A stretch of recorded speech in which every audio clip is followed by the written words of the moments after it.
Page 32, Eine Kleine Nachtmusik, or Little Night Music. Very famous piece by Mozart. At the top of the page, they're introducing you to a new symbol that you get to know and memorize from now on forever and ever.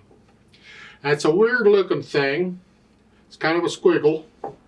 If you use your imagination, it kind of looks like a bird diving down, depending on which way you're going. It really helps to have an imagination if you're going to study music.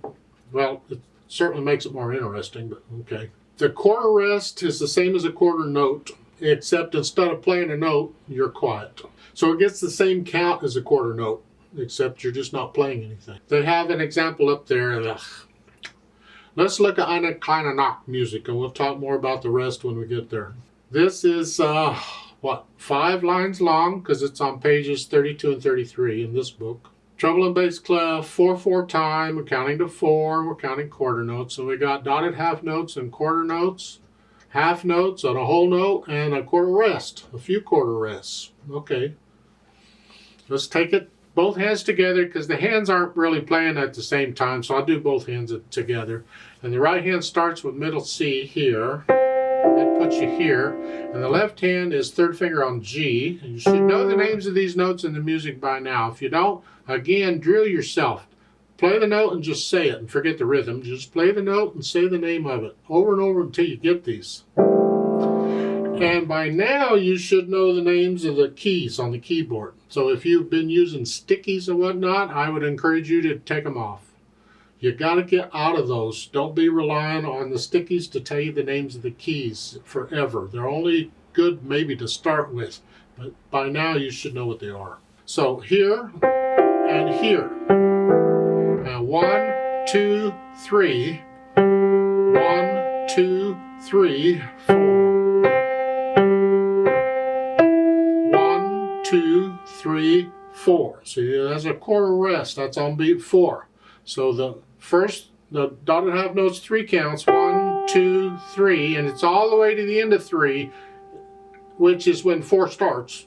So when I say 4, you lift up 4. This is like I was saying when I say off, you lift up. Same thing here. 1, 2, 3, 4. 1, 2, 3, 4. So you go through and put the, play it, figure it out.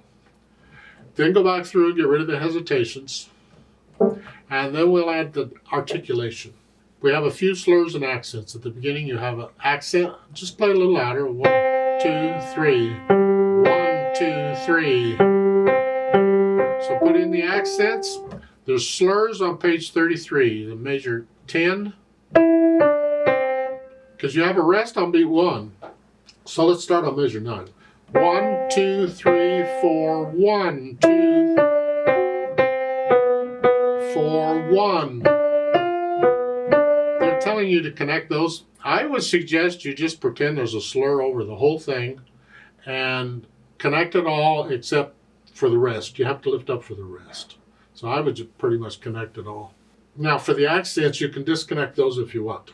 So like on the first line or the last line, let's go to measure 17. You're here, accent, 1, 2, 3.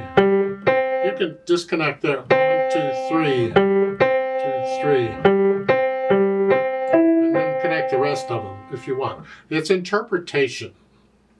How do you want to interpret it? Well, interpretation comes after you got to know the music well enough that you're not thinking about notes and rhythms and stuff, and you're getting into the music and you're starting to feel it. How do you feel the music? You can do pretty much anything you want as long as you don't violate what the music tells you to do. And there's a lot of freedom because the music doesn't say much of anything. It says very little, actually. So you've got all kinds of possibilities on separating notes or accents and all kinds of things. But that's after you get to know it. Right now, you just play it the way it's written. And I'm suggesting you connect everything except maybe these accented notes. You can separate those. Now, dynamics, when they say loud, that makes the accented note a very loud note. 1, 2, 3. 3. Rest. 2. And then measure 9, you come down a little bit to sort of loud.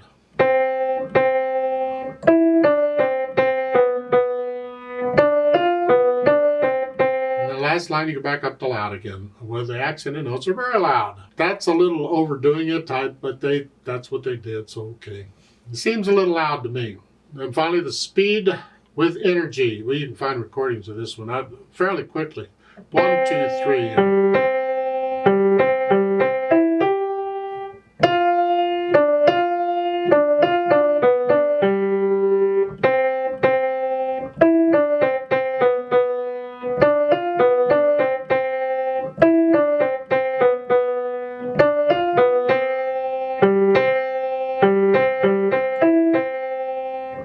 You find lots of recordings of that one.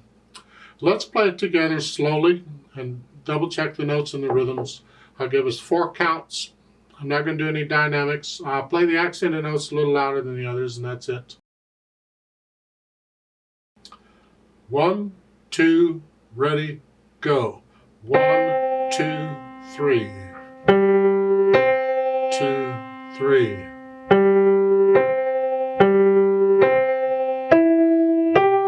2, 3, rest. 2, 3. 2, 3.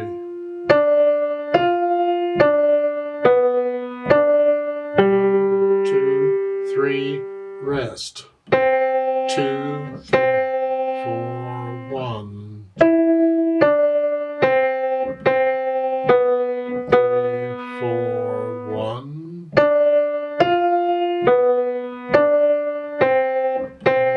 4, 1.